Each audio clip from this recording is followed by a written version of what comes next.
ওইখান থেকে দিয়া ওইখানে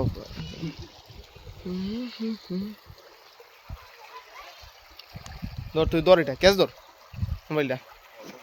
করতো না তারা তারপর তুই ভিডিও করিস আমি আই যাই এক হাত দিয়ে আই দিতাম নি আই যাই না পড়লে তো পড়ছি ওই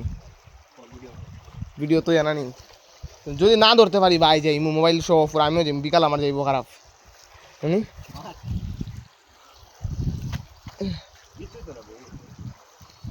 দাঁড়া আই যাবো ভাই না আইতে পারলে বিকাল গেছে এ তার কিতা ভাই কোন পড়লে ও তেরি